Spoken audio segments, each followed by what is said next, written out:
कैसे आप सभी लोग, एक बार फिर से स्वागत है आपका हमारे YouTube channel study with Yogesh में। आज आपके उत्तराखंड करंट अफेयर की क्लास है। मतलब क्लास का मतलब है कि फैक्ट आ रहा है, ठीक है, क्योंकि करंट अफेयर्स तो फैक्ट ही पढ़ाए जाएंगे।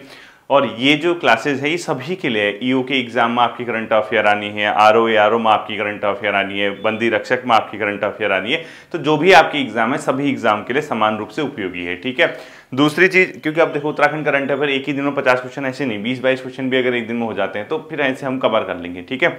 दूसरी चीज ये ध्यान देना, जैसे कई बच्चे कह रहे थे कि सर ईओ के लिए जीएस या हिंदी वाला पोर्शन, हिंदी का पोर्शन बना हुआ है बच्चों, उसमें 2 फोल्डर है प्लेलिस्ट में देखना। एक में लिखा होगा यूके SSSC हिंदी, एक में लिखा होगा हिंदी एक गहन अध्ययन, ठीक है। इन दोनों में से आप टॉपिक सेलेक्ट कर लेना, टॉपिक की नेम लिखें, अपने सिलेबस को खोलना, सिलेबस खोलने के बाद चेक करना कौन सा टॉपिक पढ़ाया हुआ है, वहां से आपकी हिंदी कवर हो जाएगी, ठीक है। वो बेसिक टॉपिक है, वो आप किसी भी किताब में कहीं भी पढ़ेंगे आपको सब जगह हिंदी मिल जाएगी। जो ईओ की जीएस है वो आप गहन अध्ययन वाली क्लासेस से कर सकते हैं, आप डीप स्टडी वाली क्लासेस से करते हैं। जो आजकल चल रही है वो तो स्पेशली खैर आरओ के लिए है, ऐसा नहीं है कि वो ईओ में काम नहीं आएंगी, क्योंकि वो ईओ के लिए भी काम कर जाएंगी, ठीक है, दोनों जगह काम कर जाएंगी। तो वहां से आप लोग तैयार कर लीजिएगा। बाकी आज हम करंट अफेयर की क्लास देखेंगे, ठीक है। देखिए पहला क्वेश्चन लिखना बच्चों, हाल ही में आपने एक चीज देखी होगी, सुनी होगी कि उत्तराखंड राज्य में तीसरा विज्ञान केंद्र खोलने की बात की जा रही, ठीक है। तो क्वेश्चन लिखो, उत्तराखंड में तीसरा, थर्ड साइंस सेंटर, तीसरा विज्ञान केंद्र कहाँ खोला जाएगा, ठीक है। मैंने शॉर्ट में लिख दिया साइंस सेंटर, तो ये खोला जाएगा बच्चों चंपावत में। उत्तराखंड में थर्ड साइंस सेंटर यानी तीसरा विज्ञान केंद्र कहां पर खोला जाएगा, चंपावत में खोला जाना है। इसकी हाल ही में घोषणा हुई है, आपने पढ़ लिया होगा। जो साइंस सेंटर थर्ड चंपावत में, तो फर्स्ट और सेकंड कहां पे था, लिखो। देहरादून में पहला खोला था, देहरादून में इसको फर्स्ट खोला था, और अल्मोड़ा इसमें सेकंड खोला है, ठीक है। अल्मोड़ा में इसका सेकंड है, यानी फर्स्ट कहां खोला गया था, देहरादून में, और सेकंड कहां खोला गया था, अल्मोड़ा में। और तीसरा विज्ञान केंद्र कहां पे खोला जाएगा बता रहा है कि ये चंपावत में, ठीक है, इसको ध्यान रखना। इसके अलावा बच्चों हाल ही में मुख्यमंत्री खिलाड़ी प्रोत्साहन योजना की शुरुआत हुई है। तो अगला क्वेश्चन लिखो, मुख्यमंत्री यानी सीएम खिलाड़ी प्रोत्साहन योजना, खिलाड़ी स्पोर्ट्स पर्सन, ठीक है, प्रोत्साहन, मुख्यमंत्री खिलाड़ी प्रोत्साहन योजना। देखो इसको जो शुरुआत की है ये खेल दिवस पे शुरू की गई है, यानी 29 अगस्त 2023 को इसकी शुरुआत की गई। अब ये है क्या, इसमें बच्चों जो अपना बच्चे होंगे, मतलब स्पोर्ट्स वाले, इसमें जो एज का क्राइटेरिया रखा है, किसको इसमें शामिल किया जाएगा, 14 वर्ष से 23 वर्ष तक के बच्चे इसमें शामिल किए जाएंगे, ठीक है। यानी 14 to 23, 14 वर्ष से 23 वर्ष तक के बच्चे इसमें शामिल किए जाएंगे। और प्रत्येक जिले से 100 खिलाड़ी, ठीक है। दूसरा क्या लिखो, प्रत्येक जिले से 100, प्रत्येक जिले से 100 खिलाड़ी इसमें शामिल होंगे, ठीक है। 100 प्लेयर, 100 खिलाड़ी इसमें रखे जाएंगे जो इस योजना का लाभ उठाएंगे, ठीक है, जो सेलेक्ट होंगे। इसके अलावा इसमें क्या है बच्चों, प्रति माह 2000 रुपए की छात्रवृत्ति मिलेगी। प्रति माह जो है 2000 की छात्रवृत्ति, 2000 छात्रवृत्ति दी जाएगी, ठीक है, इसको ध्यान रखना, छात्रवृत्ति। और साथ ही साथ 10,000 रुपए, 10,000 प्रति वर्ष जो है अपने आप में किस चीज के लिए दिया जाएगा, स्पोर्ट्स इक्विपमेंट्स, यानी जो खेल सामग्री के लिए जो है अपने आप में 10,000 रुपये इसमें दिया जाएगा, ठीक है, खेल सामग्री। तो कहीं ना कहीं स्पोर्ट्स जो हमारे बच्चे होनहार बच्चे होते हैं, खेल के क्षेत्र में जो बहुत बढ़िया होते हैं, उन लोगों के लिए इस स्कीम को बेसिकली क्या की गई है बच्चों, शुरू किया गया है, ठीक है, इसको ध्यान रखना। तो मुख्यमंत्री खिलाड़ी प्रोत्साहन योजना कब से शुरू हुई है पूछता है, तो 29 अगस्त 2023। इसको याद कैसे करोगे, याद स्पोर्ट्स डे मनाया जाता है 29 अगस्त को, ठीक है, ध्यान रखना। बाकी इसमें किस उम्र तक के बच्चों को शामिल किया जाएगा, क्राइटेरिया 14 से 23 वर्ष तक, और प्रत्येक जिले से 100 खिलाड़ी सेलेक्ट किए जाएंगे। वो कैसे करना है, क्या करना, वो छोड़ दीजिए, ठीक है। प्रति माह 2000 रुपए की छात्रवृत्ति का इसमें प्रावधान किया गया, और 10,000 रुपया प्रतिवर्ष खेल सामग्री के रूप में इसमें शामिल किया जाएगा, ठीक है। तो इस वाले जो योजना है, इससे जितने भी संबंधित फैक्टर हो सकते हैं ये यही है, इन्हीं में से अगर आना होगा तो इसी से कवर वो हो जाएगा, ठीक है। अगला लिखना है बच्चों, हाल ही में राष्ट्रीय स्तर पर किस जिले को स्कॉच अवार्ड मिला है, ठीक है। तो अगला क्वेश्चन लिखो, यहां लिख रहा हूं, ठीक है, राष्ट्रीय स्तर पर, नेशनल लेवल पर किस जिले को, राष्ट्रीय स्तर पर किस जिले को स्कॉच अवार्ड, किस जिले को स्कॉच अवार्ड दिया गया है, ठीक है, स्कॉच अवार्ड ये मिला है बच्चों चमोली को, ठीक है, चमोली।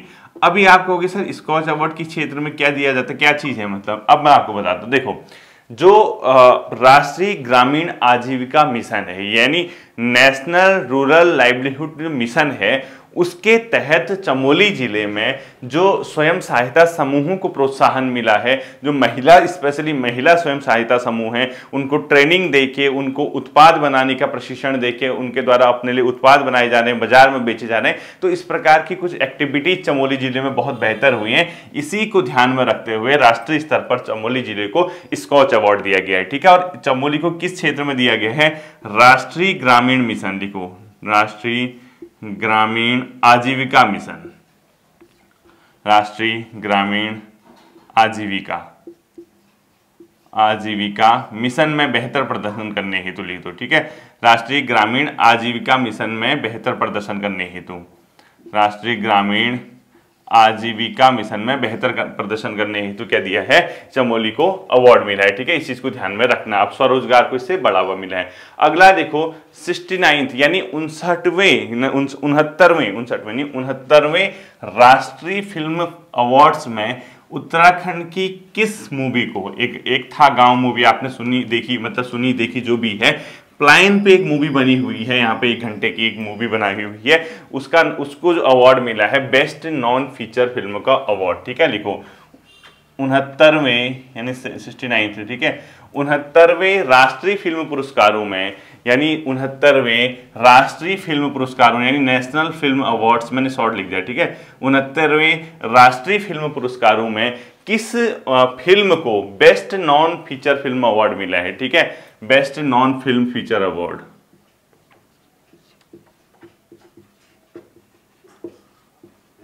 फिल्म फीचर अवार्ड से सम्मानित किया गया है। यह है बच्चों एक था गांव, यानी ये एक था गांव जो मूवी बनी है, मतलब ये फीचर फिल्म बनाई हुई है, ये अपने आप में प्लान पे आधारित है, ठीक है, यानी प्लान से जिस तरीके से गांव खाली हो रहे हैं उस चीज को इसमें दिखाया गया है। तो best non feature film award लिखो, best non feature film award, ठीक है, इसको ऐसे कर दो, best non feature film award, best non feature film award से सम्मानित किया गया, ठीक है। तो इसको ध्यान रखना, ये एक था गांव। और ये जो मूवी है, इनका डायरेक्शन, जो इनकी जो मतलब निर्देशिका हैं, वो किसको इसका मिला है, ये मिला है बच्चों सृष्टि लखेड़ा जी को, जो कि मूल रूप से टिहरी की है, ठीक है। इसकी निर्देशक कौन है, सृष्टि लखेड़ा, सृष्टि लखेड़ा को, ठीक है, उनके द्वारा ही इसको निर्देशित किया गया है। तो ये क्वेश्चन आप लोग ध्यान में रखोगे। अगला लिखो मुख्यमंत्री सशक्त बहना उत्सव योजना की शुरुआत कब हुई है, मुख्यमंत्री सशक्त बहना उत्सव, ठीक है। इसका पहले तो मुख्य उद्देश्य क्या है, इंटेंशन क्या है इसको, जैसे महिला स्वयं सहायता समूहों द्वारा या महिलाओं द्वारा जो उत्पाद बनाए जा रहे हैं, जो प्रोडक्ट बनाए जा रहे हैं, उनको मार्केट प्रोवाइड कराना है। प्रोडक्ट तो बना दिया, बेचेंगे कहाँ, मार्केट कहाँ लगाएंगे उसकी, ठीक है, ताकि उनकी सेल्स बढ़े, यानी मार्केट ऐसी जगह।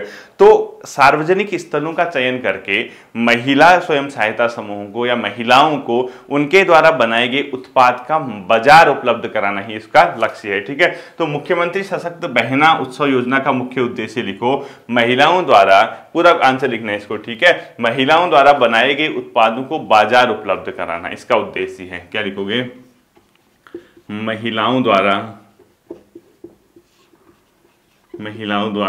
बनाए गए उत्पाद को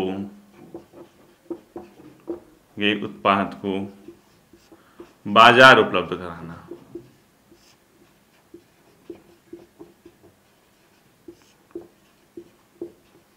ठीक है, महिलाओं द्वारा बनाए गए उत्पाद को बाजार उपलब्ध कराना। अभी हाल ही में ये 22 अगस्त 2023 से इसकी शुरुआत की गई थी और सचिवालय में ही इसकी शुरुआत भी हुई थी, ठीक है, 22 अगस्त 2023 से इसकी शुरुआत हुई थी। अगला क्वेश्चन लिखना आपको, ग्लोबल इन्वेस्टर्स समिट कहां पर आयोजित किया जाएगा इस बार, most important, global investor summit, ठीक है, GIS लिख दिया मैंने शॉर्ट में, ग्लोबल इन्वेस्टर्स समिट यानी वैश्विक निवेश सम्मेलन, इसको हिंदी में लिख लो आप लोग, वैश्विक निवेश, ग्लोबल इन्वेस्टर्स समिट, ठीक है, समिट मतलब सम्मेलन भी कह सकते हो या जो भी है, ठीक है। ये किया जाएगा बच्चों दिसंबर 2023 में देहरादून में, दिसंबर 2023 उत्तराखंड के देहरादून में होगा इसको, ठीक है, उत्तराखंड में होगा, लिखो दिसंबर 2023। और इसके लिए टैगलाइन भी बनाई गई है। टैगलाइन क्या बनाई गई है? शांति से यानी प्रॉस्पर्टी, खुशहाली तक, यानी पीस टू प्रॉस्पर्टी लिखो। इसकी जो टैगलाइन बनाई गई है बच्चों, पीस टू प्रॉस्पर्टीज बनाई गई है, यानी शांति से खुशहाली तक, ठीक है। इसकी जो टैगलाइन है कौन सी? Global investors summit. ये क्या है बच्चों? Peace to prosperity, peace to prosperity, यानी P2P लिख दिया मैंने, ठीक है, समझ जानी, यानी शांति से खुशहाली तक, शांति से खुशहाली तक। इंग्लिश में लिख लेना पीस टू प्रॉस्पर्टी, ठीक है, यानी पीस टू प्रॉस्पर्टी, यानी GIS यानी ग्लोबल इन्वेस्टर समिट कहां पर होना है इस बार? देहरादून उत्तराखंड में, ठीक है। अगला लिखो, हाल ही में क्लैप प्रोजेक्ट को राज्यपाल के द्वारा लॉन्च किया गया है। What do you know about clap project, ठीक है, यानी क्लैप प्रोजेक्ट है क्या, किस चीज से संबंधित है जो कि लॉन्च हुआ है? तो लिखो क्लैप प्रोजेक्ट का संबंध किस चीज से है, ठीक है, जैसे क्वेश्चन बता रहा हूं वैसे ही लिखना। लिखो क्लैप प्रोजेक्ट, क्लैप प्रोजेक्ट, ठीक है, यानी CLAP। क्लैप प्रोजेक्ट ये शुरू हुआ है बच्चों, ये क्या है? ये कंटिन्यू लर्निंग एक्सेस प्रोजेक्ट है, यानी आप सतत रूप से सीखने के लिए एक प्रोजेक्ट लगाया हुआ है, कंटिन्यूड लर्निंग एक्सेस प्रोजेक्ट, इसको इंग्लिश में लिख लो क्लैप प्रोजेक्ट, यानी कंटिन्यूड लर्निंग एक्सेस प्रोजेक्ट। इसमें क्या होगा? इसमें एक वाहन होगा, गाड़ी होगी, मतलब समझो, ठीक है, उसको पूरे तरीके से डिजिटल तरीके से वहां लर्निंग सामग्री उसके अंदर उपलब्ध कराई गई है। जैसे बहुत से उसके अंदर लैपटॉप रखे होंगे, लैपटॉप्स के अंदर क्या होगा? पढ़ने की सामग्री उपलब्ध होगी, अलग अलग चीजों के इसमें अध्ययन करने के इसमें चीजें मिलेंगी। तो ये अलग अलग जगह जाके एक प्रकार की ई वाहन है, लर्निंग से संबंधित ई वाहन लिख सकते हैं आप, ठीक है, लर्निंग ई वाहन भी लिख लो इसको। यानी क्लैप प्रोजेक्ट बेसिकली क्या है? लर्निंग ई वाहन है, ठीक है, ई वाहन है यानी इलेक्ट्रॉनिक वाहन है, यानी लर्निंग से संबंधित। तो इसमें क्या करोगे? इसमें क्या होगा? इस क्लैप प्रोजेक्ट में, यानी कंटिन्यूड लर्निंग एक्सेस प्रोजेक्ट, इसमें क्या होगा? अंदर उसमें डिजिटल रूप से पढ़ाई की सामग्री मिलेंगी। अब वो क्या करेगा? मूव करेगा, मूवमेंट करेगा। कभी जैसे टिहरी जिलों में लगा दिया उसको उस टाइप की गाड़ियां, तो वहां बच्चे जो हैं उसमें बैठ के उसमें डिजिटल सामग्री देख सकते हैं, उसको पढ़ सकते हैं, उसका अध्ययन कर सकते हैं। तो ठीक है, तो ये प्रोजेक्ट है बच्चों, ई लर्निंग वाहन है, मतलब ठीक है, ये ई लर्निंग वाहन है। इसमें शिक्षण सामग्री डिजिटल रूप से दी जाएगी, तो इसके अंदर शिक्षण सामग्री आपको मिलेगी, ठीक है। तो क्लैप प्रोजेक्ट क्या है? शिक्षण सामग्री से संबंधित है, समझ गए ना, शिक्षण सामग्री, ई लर्निंग प्रोजेक्ट बोलते हैं, ठीक है। ई वाहन इसके अंदर होगा, ये ध्यान रखना, मुझे लग रहा है कि बहुत इंपॉर्टेंट क्वेश्चन बन सकता है आपका। अगला लिखो बच्चों, इस बार तीलू रौतेली अवार्ड कितनों को मिला है? तीलू रौतेली अवार्ड, ठीक है। ये क्वेश्चन थोड़ा चेक कर लेना बच्चों, कितनों को मिला है, ठीक है। मेरे को भी थोड़ा कंफ्यूज हुआ, मैं देख नहीं पाया इसको। मेरे ख्याल से इसमें आप लोग खुद ही देख लेना, इसमें लगभग मेरे ख्याल से 14 तो उनको मिला है महिलाओं को, उसके बाद कुछ 35 आंगनबाड़ी कार्यकर्ताओं को भी मिला है, कुछ ऐसा है। 14 + 35 कुछ, इसको चेक कर लेना, ठीक है। देखो 14 वीरंगनाओं अलग अलग क्षेत्रों में, ठीक है, प्लस 35 आंगनबाड़ी कार्यकर्ताओं को। क्या ये सही है? चेक कर लेना है, ठीक है, इस बार आंगनबाड़ी कार्यकर्ताओं को, ठीक है। ये तो होगा ही होगा, इतनों को तो मिला ही मिला है। तो टोटल इतने लोगों को उस दिन मतलब रखा गया था, ठीक है। इसको चेक कर लेना, एक बार क्रॉस चेक करना है आपको। अगला लिखो, हाल ही में किस एक को पूर्ण तहसील का दर्जा मिला है? मसूरी, ठीक है, मसूरी बहुत समय बाद पूर्ण तहसील बनी है, ठीक है। मसूरी पूर्ण तहसील के रूप में डेवलप कर दी गई, ठीक है। इसकी घोषणा भी हुई, शायद ये हो भी गया जहां तक मेरे ख्याल से, मसूरी को पूर्ण तहसील के रूप में बनाया गया। अगला लिखना आपको, 84 कुटिया कहां पर स्थित है? ये चर्चा में रही है, ठीक है। 84 कुटिया, ये है बच्चों ऋषिकेश में, ठीक है। कहाँ है? ऋषिकेश में। इसको टूरिज्म के क्षेत्र में आगे लाने के लिए, यानी टूरिस्ट डेस्टिनेशन बनाना है इसको, अर्थात हेरिटेज टूरिस्ट डेस्टिनेशन के रूप में इसको डेवलप करना है। तो लिखो इसके ब्रैकेट में, इसे हेरिटेज टूरिस्ट डेस्टिनेशन के रूप में विकसित किया जाएगा, ठीक है। हेरिटेज टूरिस्ट डेस्टिनेशन के रूप में विकसित किया जाएगा। अगला लिखना आपको, राष्ट्रमंडल युवा पुरस्कार हेतु किसका चयन किया गया, यानी कॉमनवेल्थ यूथ अवार्ड। ठीक है, उत्तराखंड के किस मतलब महिला को भी लिख सकते हो आप, या किस बिटिया को लिख सकते हो, नेशनल यानी कॉमनवेल्थ यूथ अवार्ड से सम्मानित मतलब की घोषणा की गई जिसको। ठीक है, उनका नाम है बच्चों श्रुतिका सिलस्वाला। ठीक है, लिखो ऐसे लिखो, राष्ट्रमंडल युवा पुरस्कार हेतु चयन, राष्ट्रमंडल को कॉमनवेल्थ बोलते हैं। ठीक है, राष्ट्रमंडल युवा पुरस्कार। ठीक है, राष्ट्रमंडल युवा पुरस्कार यानी कॉमनवेल्थ यूथ अवार्ड हेतु चयन ये हुआ है श्रुतिका का। ठीक है, श्रुतिका सिलस्वाल। ठीक है, लिखो राष्ट्रमंडल युवा पुरस्कार हेतु चयन। ये क्या पता क्वेश्चन पूछ सकते हैं। ठीक है, ये ध्यान रखना आप लोग। इनका नाम है बच्चों श्रुतिका। क्या लिखोगे आपको नाम, इनका नाम श्रुतिका। ठीक है, श्रुतिका को ये बेसिकली मेरे ख्याल से टिहरी साइड से है, कुछ ऐसे टिहरी है, तो इनको मिलने वाला है ये वाला अवार्ड। तो इसमें ध्यान रखना, इसको ब्रैकेट में भी लिख लो, टिहरी से है श्रुतिका सिलस्वाल। ठीक है, ये टिहरी से संबंधित है। इन्होंने बेसिकली जो ये वाला अवार्ड है राष्ट्रमंडल युवा पुरस्कार ना कॉमनवेल्थ, ये किस क्षेत्र में दिया जाता है, जैसे नवाचार हो गया, सामाजिक क्षेत्र हो गया, इसके अलावा जो सस्टेनेबल डेवलपमेंट गोल्स हैं यानी जो आपके सतत विकास के क्षेत्र में काम, यानी अलग अलग फील्ड में इसको दिया जाता है। फिलहाल आप इतना ध्यान रखना। ठीक है, अगला लिखो बच्चों, ई कचरा एकत्र करने में उत्तराखंड किस पोजिशन पे है, सेकंड। ई कचरा एकत्र करने में उत्तराखंड किस स्थान पे है, सेकंड है। ठीक है, फर्स्ट कौन है, हरियाणा है, फर्स्ट है हरियाणा।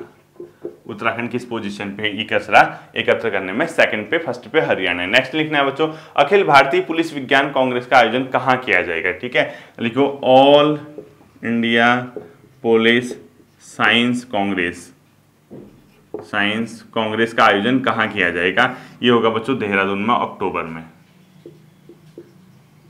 देहरादून में कब होगा ये, अक्टूबर में होगा, अक्टूबर 2023। यानी अखिल भारतीय पुलिस विज्ञान कांग्रेस, ऐसे लिखोगे, अखिल भारतीय पुलिस विज्ञान Congress, all India police science Congress का आयोजन कहाँ किया जाएगा, देहरादून में किया जाएगा, अक्टूबर में किया जाएगा, ध्यान रखना। ठीक है, अगला लिखो बच्चों, हाल ही में नीति आयोग द्वारा जारी बहुआयामी गरीबी सूचकांक में उत्तराखंड में वर्ष 2015 से 2019 तक कितने प्रतिशत multi dimensional poverty index, multi dimensional poverty यानी बहुआयामी गरीबी से लोग बाहर आ चुके हैं, तो 8% की कमी आई है। तो अब इसको कैसे लिखना है देखो, मैं आपको बताता हूं। पहले आप पूरा लिखो, हाल ही में नीति आयोग द्वारा जारी, पूरा लिखना। ठीक है, हाल ही में नीति आयोग द्वारा जारी, मैं नहीं कह रहा, ठीक है, नीति आयोग ने बताया, हाल ही में नीति आयोग द्वारा जारी बहुआयामी गरीबी सूचकांक मल्टी डायमेंशनल पॉवर्टी इंडेक्स के अनुसार,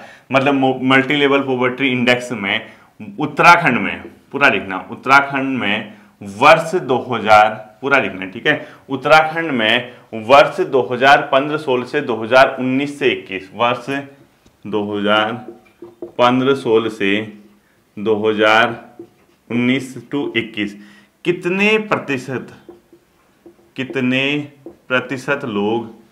कितने प्रतिशत लोग बहुआयामी गरीबी से बाहर आ गए, कितने प्रतिशत लोग बहुआयामी गरीबी यानी मल्टी डायमेंशनल पॉवर्टी से बाहर आ गए हैं। ठीक है, बहुआयामी गरीबी से बाहर हो गए हैं, तो 8% इसमें बाहर हुए, यानी 8% की कमी आई है। ठीक है, ध्यान रखना, जितने पहले थे उसमें 8% की कमी आई है, ये नीति आयोग के आंकड़े हैं। ठीक है, ये ध्यान रखना आप लोग। इसके अलावा बच्चों ध्यान रखना, सर्वाधिक कमी कहाँ आई फिर इसमें, तो लिखो इसको, इसी में लिखना है। ठीक है, सर्वाधिक कमी यानी किस जिले में सबसे ज्यादा जो कमी आई, मतलब मल्टी डायमेंशनल पॉवर्टी में, वो अल्मोड़ा में आई। तो सबसे ज्यादा कमी आई बच्चों अल्मोड़ा, उत्तरकाशी, चंपावत और बागेश्वर, ये टॉप के जिले हैं। ठीक है, यानी सबसे ज्यादा कम हुए अल्मोड़ा में, जो वहां से बाहर निकले गरीबी से। ठीक है, फिर उत्तरकाशी से निकले,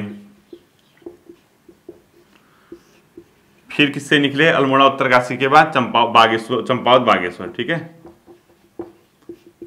चंपावत बागेश्वर, यानी सर्वाधिक कमी कहाँ आई बच्चों, ये आई सर्वाधिक कमी अल्मोड़ा में।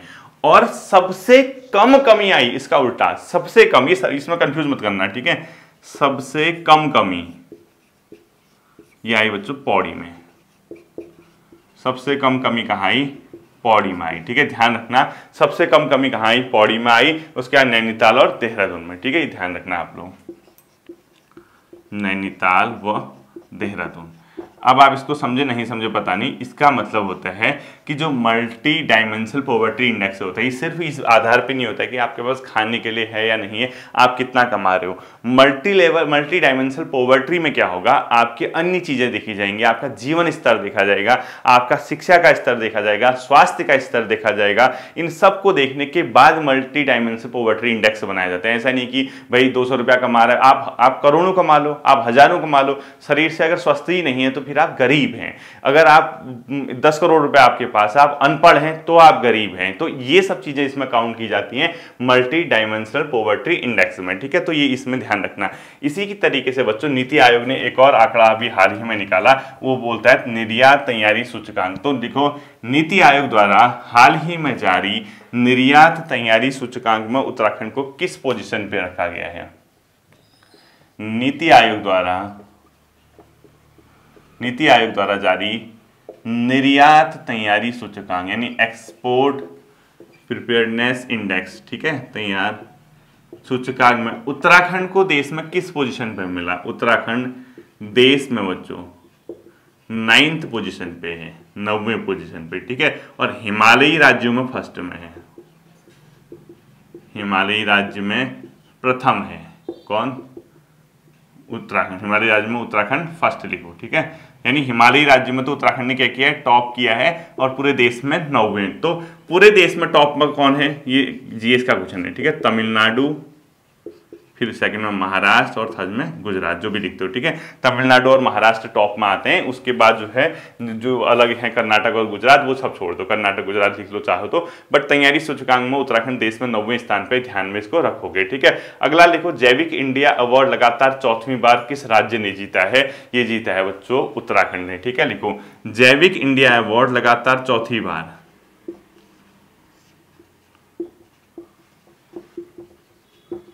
अवार्ड लगातार